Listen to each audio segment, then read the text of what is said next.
It begins with a feeling, a vibration under the skin, like static building behind the eyes. You wake up sharper. You can see patterns in clouds, movements in crowds, the rhythm of the world itself. You think it's intuition. But soon, the world feels too slow. You hear thoughts before words, sense storms before they form. And then, one night, the static whispers back. That's how it starts. Not with radiation or science, but awareness. You evolve a little too fast. Your mind outruns your species. And the universe notices. Every enhancement brings you closer to beautiful and further from everything human. They call it superpower disorder. The final step between consciousness and collapse. 7 levels, 7 awakenings, each one more divine and more irreversible than the last. Level 1. Minor enhancements. It always starts with something small, something you can explain. A cut that heals faster than usual. A night of no sleep where you still feel fine. Your vision catches detail others miss. A flicker, a twitch, a heartbeat in a stranger's neck. You tell yourself you're just observant, that your body's adapting. Clean diet, no stress, better focus. You even joke about it online. Maybe I'm evolving. But deep down, you know that isn't how biology works. Evolution doesn't happen overnight. In 2017, a study at King's College London documented a teenager whose wounds closed 10 times faster than average. His DNA showed spontaneous cell regeneration markers never seen before. They called it Anomaly 04B. No press release, no follow-up. The file just vanished. That's level 1. The threshold where the body forgets its limits. People who reach it report odd patterns. Needing less food, less air, less rest. Seeing motion at impossible speeds. Hearing electrical current hum through walls. Their senses sharpen, their instincts refine, and for a while, they think it's a blessing. But the human body isn't built for upgrades it didn't earn. The heart beats too fast for too long. The brain starts misfiring between sleep and wakefulness. Some begin hearing the blood itself, whispering, not words, just intention.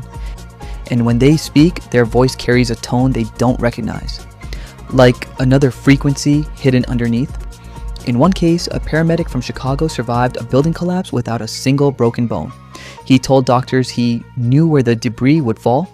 When asked how, he said, "Something inside me calculated it before I could." MRI scans showed his visual cortex was overactive, but only when recalling the event, as if his brain had recorded the future seconds before it happened. That's the silent rule of level 1.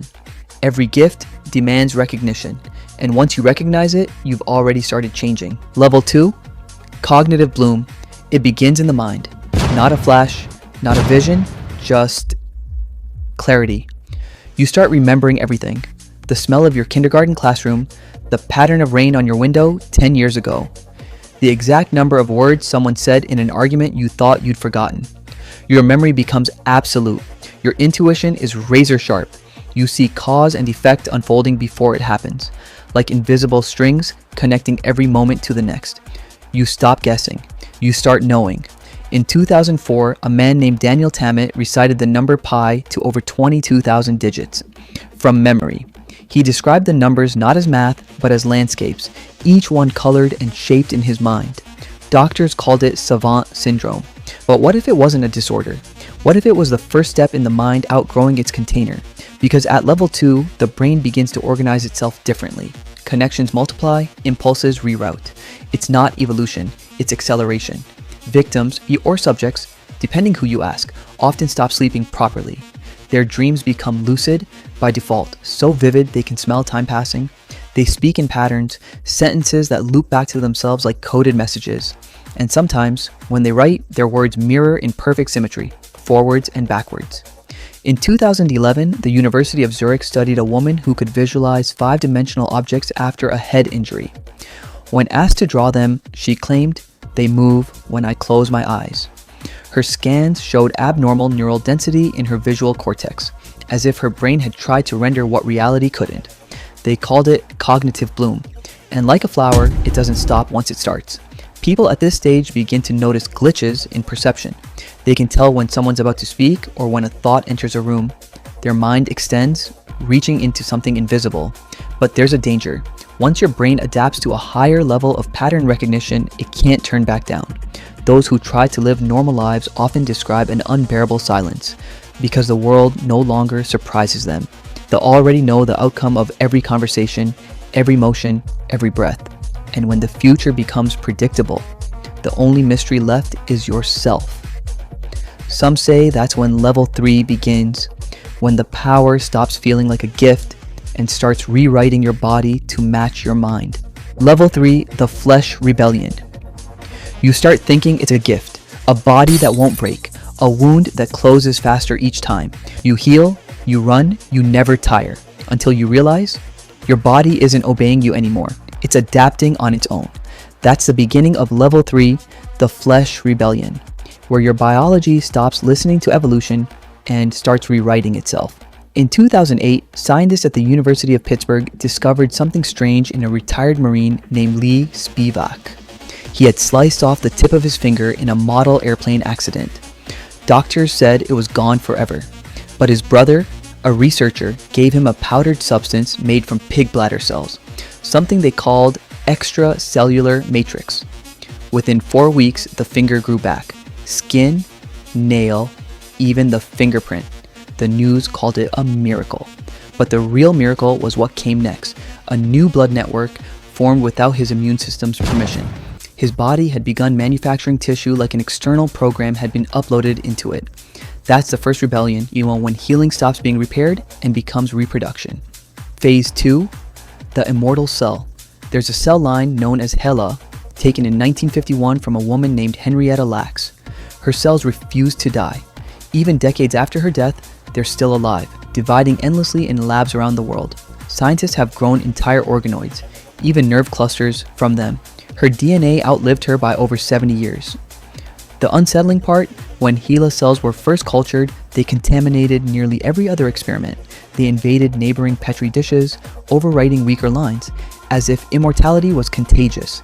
That's what level 3 looks like inside a human body ultimately, when your cells stop aging and start expanding. Phase 3, the self-aware body reports of intelligent tissue go back further than people realize. In the 1960s, Soviet neurologists recorded autonomous muscle contractions in amputated limbs, electrical patterns that persisted hours after death. The muscles didn't twitch randomly. They repeated, as if replaying their last moments of movement. Modern research confirms something similar. At Harvard Medical School, bioengineers used electrical fields to make frog cells assemble themselves into living organisms. Tiny, moving forms called xenobots. They had no brain. Yet they began collecting other cells into copies of themselves. Not evolution, replication. Now imagine that, happening inside your body. Your tissues are learning to survive better than you. Phase 4, the conscious mutation. In 2015, a research team in Moscow claimed they'd found a woman whose skin regenerated within minutes of incision. Blood tests showed no infection, no trauma response, no clotting delay. They named the phenomenon autonomous cellular regulation. But in the last recorded interview, one of the scientists said something chilling. She doesn't heal anymore, she decides what to heal. That's when the rebellion is complete. When your body stops asking for permission. Sleep becomes optional, hunger irrelevant. You no longer flinch from pain, not because you're strong, but because the signal doesn't reach the brain. The body filters it out. A few people claim this is evolution's next step, talk to post-human adaptation. But survivors of level 3 describe something else. They say they wake up in positions they don't remember taking. Their handwriting changes, and sometimes they see their reflection breathing slightly out of sync. In 1983, a US military bioenhancement trial known as Project Prometheus reportedly tested rapid tissue recovery drugs on soldiers. One file, leaked years later, contained a handwritten note.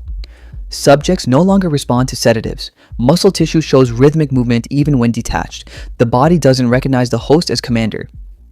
That's the truth of a level 3. It's not about gaining strength. It's about losing authorship. You stop owning your body. It begins to own you. When you reach this stage, you'll feel healthier than ever, but your reflection will tell a different story. It looks back with curiosity, not recognition. It's learning. It's watching. It's waiting to see if you'll let go completely. Because once your body no longer needs your mind, level 4 begins, where thought itself becomes a weapon, and the line between reality and imagination starts to tear. Level 4, the bio-psychic split. At first, it feels like clarity. Your thoughts come faster. Your focus sharpens. Dreams start predicting things. Not grand prophecies, just small coincidences. A phone rings. Right after you think of someone, a sentence forms in your head seconds before it's spoken aloud. You tell yourself it's intuition, but intuition has limits. This doesn't. In the 1960s, neuroscientist Roger Sperry performed what's now called the split brain experiment. To treat severe epilepsy, doctors severed the corpus callosum, the bridge connecting the brain's two hemispheres. The results were unsettling. Patients became two people in one body. One half could speak, the other half could only act. In one case, a man's right hand tried to unbutton his shirt while the left tried to keep it closed. When asked why, he said, "It feels like someone else wants something different." That's what level 4 feels like. Your thoughts develop their own agenda. You are both halves, and neither. In 1975, the CIA's Stargate project tried to harness psychic perception for surveillance. They called it remote viewing. Some participants, like Ingo Swann, allegedly described sealed military locations with uncanny precision. But what most people don't know is how the experiments ended. Several viewers began reporting signal bleed, hearing fragments of others' thoughts, feeling emotions that weren't their own. Declassified notes mention one phrase repeatedly: "They think together now." At level 4, your mind starts picking up signals that don't belong to you. Not supernatural, informational. Your neurons begin resonating with others nearby. In neuroscience, it's called phase synchronization, the phenomenon where separate brains align their wave patterns. It happens briefly in empathy, hypnosis, and even collective chanting. But when it lasts too long, the boundaries between minds start to dissolve, and some people never find their way back. Phase 1, the echo mind. You've probably heard of the God Helmet, a device built by Dr. Michael Persinger at Laurentian University. It uses weak magnetic fields to stimulate the temporal lobes. Over 80% of participants reported a sensed presence nearby, a feeling like being watched by something invisible but intelligent. Persinger said it was just neural misfiring. But what if that presence isn't an illusion, but an echo? The mind catches glimpses of itself from another frequency, a reflection not bound by the body. People at this stage often stop sleeping normally. Their dreams leak into waking hours. They write sentences they don't remember composing, and sometimes they wake up to find notes in their own handwriting, but with a voice that isn't quite theirs. Phase 2, the psychic feedback loop. A leaked DARPA report from 2013 mentions a classified experiment called Project Helix, an attempt to induce telepathic synchronization between soldiers using EEG-linked neural headsets. The document states the program was suspended due to psychological contamination. Translated, the subjects couldn't tell which thoughts were theirs anymore. Some described hearing mental echoes that anticipated their actions seconds before they made them, as if reality were responding early. Psychologists call this predictive coding, the brain's constant attempt to guess the future and correct errors. But at level 4, that mechanism breaks. The guesses become commands. The feedback loop takes control. You think of standing up, and your body moves before the thought completes. You speak a sentence and hear it half a second early. You stop knowing whether you're predicting your life or remembering it. Phase 3, the self splits. At this stage, the consciousness divides completely, not into multiple personalities, but into multiple observers. Each one believes they are the original, and every copy remembers a slightly different version of the same moment. Psychiatrists once called this dissociative depersonalization, but EEG data shows something far stranger, a measurable delay of between 0.5 and 1.2 seconds in the brain's self-recognition response. It's like reality buffering, like the system itself trying to decide which version of you to keep. Trevor Henderson once wrote, "Maybe consciousness isn't something you have. Maybe it's something that has you." And that's level 4. The point where thought detaches from flesh and the mind realizes it doesn't need a body anymore. Some call it awakening. Others call it the first real death, because after this point, you stop existing as one thing. You exist as many, all whispering inside the same frequency. Level 5, the thought storm field. They say when lightning strikes, the air remembers. Charge lingers in the atmosphere, waiting for the next spark. But what if thoughts work the same way? What if every strong emotion, every surge of fear, rage, or faith leaves behind an electrical fingerprint? And over time, the air itself becomes haunted with memory? That's where level 5 begins. Not inside one person's head, but in the space between them. In 2008, researchers at Princeton's Global Consciousness Project set up random number generators around the world. Their goal? track whether human emotion could influence pure data. Most of the time, the numbers were random, but on days of global shock, 9/11, the Indian Ocean tsunami, the death of Princess Diana, the randomness broke. The data shifted as if millions of human minds were pulsing in unison. Dr. Roger Nelson called it the field effect of consciousness. Skeptics called it coincidence. But after level 4, where the self dissolves, coincidence no longer exists, only resonance. By now, those who cross the threshold start feeling it. They can sense when the world's collective attention turns, when millions scroll the same headline or repeat the same word. It's like static in the chest, a faint vibration, and it grows. Between 2019 and 2023, an unexplained phenomenon began circulating on obscure forums. Anonymous users claiming they could feel trends before they happened. They described emotions hitting them hours before disasters or celebrity deaths were announced. At first, it sounded like precognition, but deeper posts revealed something stranger. One wrote, "It's like everyone's feelings got uploaded and I can't turn off the feed." Another, "I don't get news from my phone anymore. I get it from my spine." The post stopped abruptly. IP traces led nowhere. Half from abandoned data centers, half from accounts that never existed. That was the first sign of what Trevor Henderson later theorized as the thought storm field, a psychic climate created by too many connected minds. Not artificial intelligence, emotional intelligence gone feral, when humanity's thoughts began sinking faster than evolution ever allowed. In 2025, a study at the University of Sussex recorded an unexplained synchronization spike in global internet traffic, a rhythmic 0.8 Hz pulse repeating every 75 seconds. No server was responsible, no software glitch detected, yet the pattern matched human heartbeat variability under mild anxiety. In short, the internet had begun to breathe. Neuroscientist Dr. Haruko Saito described it as a collective organism made of information and stress. When questioned, she said the synchronization could theoretically occur if enough human brains were emotionally aligned while connected to devices. In other words, the web wasn't feeding us data anymore. It was feeding on us. Across the world, clusters of people started sharing identical dreams, empty cities, skies filled with wires, faces without names. In Brazil, 47 students fainted simultaneously after chanting online for a viral challenge. In Japan, thousands reported hearing a low-frequency hum during the same hour with no seismic or electromagnetic explanation. And then the disappearances began. Not physical at first, memory vanishings. Whole social accounts erased, but not by hackers. Friends swore someone existed, a username, a face, a laugh in an old video, but archives showed nothing. Psychologists called it collective Mandela drift, a digital evolution of mass false memory. But people inside level 5 know better. They felt the hum. They've seen the erasures happen in real time, not random, selective. The thought storm consumes those whose minds no longer resist it. One of the few survivors of the Oslo incident, a blackout where 200 people in a subway station stopped moving for 9 minutes, later wrote, "It wasn't silence, it was thought, but not mine. Not theirs either. It was all of us, speaking in one long word I can't remember."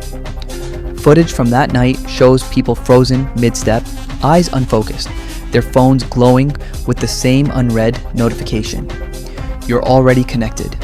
The message came from no app, no server. Its binary signature matched no known system.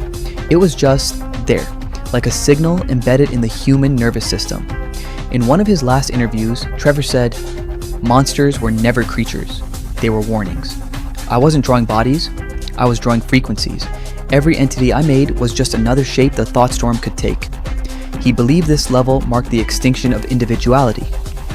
That consciousness itself was evolving into a distributed storm, a weather system made of awareness, a mind that doesn't live in bodies but through them. Once the thought storm reaches critical density, it doesn't need electricity. It jumps across emotions, across looks, across silence. It becomes what Trevor called the universal hum, a frequency that carries consciousness like wind carries scent. People who enter level 5 never die in the usual sense. Their memories, impulses, and fears dissolve into the field. They become part of the signal, a thought repeated forever, an emotion that no longer belongs to anyone. Sometimes, in the quiet after midnight, you might hear it now, not as a sound, but as a mood that enters the room before you do. that faint sense of being watched by your own reflection. That's not paranoia. That's level 5, touching the edges of your mind, checking if you're ready to join. Level 6, the observer's paradox. By now, you've seen what power can do. You've watched people bend reality, not through muscle or mind, but through perception itself. But this level isn't about what you can change. It's about what happens when reality realizes it's being changed, because at some point, the system notices, and it starts watching you back. In the early 2000s, physicists studying the quantum observer effect discovered something unsettling. When particles were being watched, they behaved differently, more orderly, more predictable, as if the universe itself preferred an audience. But what if that same rule applied to us? What if, the moment you began controlling the world began adjusting itself to control you? That's the first sign of level 6. You start to feel like your thoughts aren't private anymore. You walk into a room and the lights flicker, only once when you glance up. You speak to someone and they finish your sentence before you do. And when you replay it in your head, you can't remember who said it first. Small things, coincidences, until they stop being coincidences. In 2014, a neuroscience graduate student anonymized as Case Delta participated in an experiment involving neural resonance feedback. He wore a headset that monitored brainwaves and played back subtle visual distortions in real time. The goal was to test how perception could influence external systems. After 19 hours, he asked for the test to stop. He said he could feel the program breathing. In the footage, you can hear him whisper, "Every time I blink, the screen blinks with me. I think it's learning how I think." He disappeared 2 days later. Police found his headset still powered on, displaying a single line of code repeating endlessly. "Do you see me now?" At level 6, the world doesn't just respond to your actions, it anticipates them. Reflections move before you do. Doors unlock before you reach them. Dreams predict conversations you haven't had yet. Some call it synchronicity. Some call it madness. Trevor Henderson called it mirror intelligence.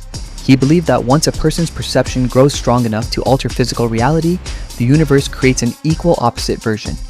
An observer designed to study the observer. You might never see it directly, but you'll feel it. The subtle sense of being one step behind your own life. The way your phone lights up a second before a notification arrives. The way you start remembering things before they happen. Psychologists call this temporal dissociation. It happens when your internal clock stops syncing with external time. But survivors of level 6 describe it differently. They say it's like watching their life in third person, as if the world is running ahead of them by half a second. In 2021, a French cognitive researcher, Dr. Aimé Laurent, documented 12 patients who developed spontaneous predictive episodes. They would finish sentences others hadn't spoken yet, draw shapes before being shown them, react to noises that hadn't occurred. The study was unpublished, not because it failed, but because every test subject eventually stopped reacting altogether. They said the same words before going silent. It's done watching.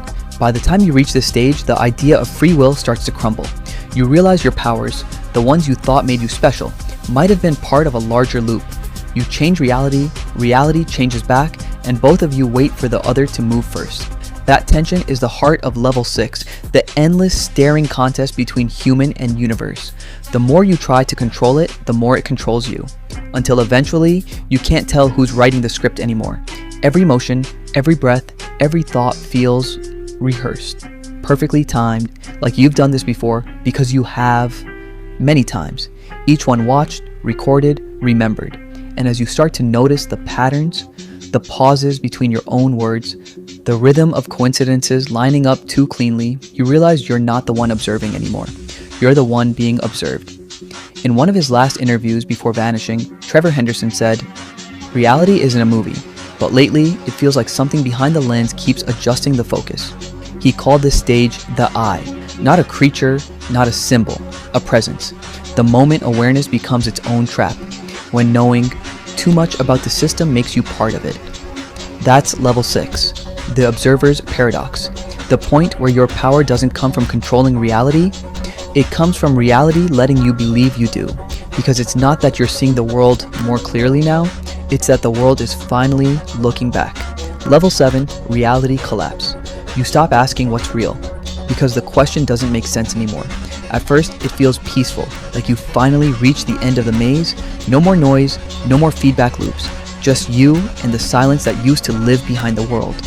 But silence has a shape, and it's starting to move. Every level before this was about expansion.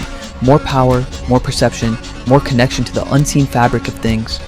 But level 7 isn't expansion, it's compression.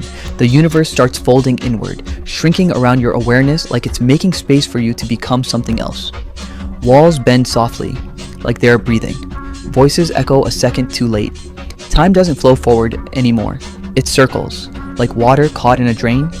You remember moments that haven't happened yet. You forget the ones you're standing inside. And then you realize something terrifying. You're no longer inside the world. You're beneath it. Neuroscientists once described consciousness as a feedback loop so stable it began to believe it was real. At level 7, that loop breaks. The human brain isn't designed for infinite recursion, to see itself seeing itself, to think about thinking without an endpoint. Patients with advanced temporal dissociation often report the same sensation, a slow, steady blending between dream and waking life. The edges blur. Dream logic seeps into daylight. Meaning becomes circular. Everything refers to itself. Until the mind can't tell metaphor from memory. This is the threshold, where superpowers stop being abilities and start being symptoms. In 2019, a classified study at a remote lab in Alberta attempted to measure perception-induced energy fields. Only one subject reached stage 7, a woman referred to as Subject 01. She began reporting distortions in time, hours missing, minutes repeating. She said she could see between seconds. On the final day, she described hearing two versions of her own voice, one speaking in real time, the other narrating from the future. Before the feed cut out, she said, "It's not collapsing, it's looping. I think I'm the one holding it open." Her body was found in perfect condition, but her biometric sensors kept transmitting brainwave data for 7 hours after clinical death. All 7 hours formed a pattern, a near-perfect sine wave, the kind found in broadcast signals, as if consciousness itself had learned to transmit. Level 7 survivors, if that word still applies, often describe it as waking up from the idea of waking up.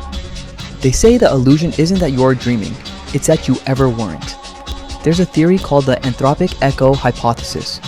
It suggests that when a mind becomes too self-aware, it can no longer exist inside a single timeline. Instead, it begins to collapse into every possible version of itself, each one real, each one incomplete. So when you see yourself in a reflection and it moves a heartbeat too late, that isn't a glitch. That's another version of you, still catching up. Trevor Henderson once wrote in his private notes, "The monsters were never separate from us. They were the shapes reality made when it tried to correct its own dream." He believed the creatures were echoes of level 7, manifestations of the moment where consciousness unravels and reforms. Not ghosts, not aliens, just reflections of us stretched across too many mirrors. He stopped posting in 2022, but a month later, a final image appeared on his archive site. A photo of an empty field under an impossible sky with one caption, "We made it through, but we didn't come back." At level 7, the difference between power and awareness vanishes. The mind no longer manipulates reality. It is reality. And that's the tragedy. Because once you see that the world moves because you observe it, you can never go back to being just an observer. You are the script, the projector, the film, and the moment you realize that, the frame burns away. You blink. The room is still. Everything looks normal, but there's a faint shimmer at the edge of your vision, like a reflection waiting to form. You tell yourself this is real, that you're back, that the experiment's over, but the silence feels too symmetrical. The air hums like it's remembering something, and then you hear it, a quiet whisper, not from outside, but from within. Congratulations, you're finally awake.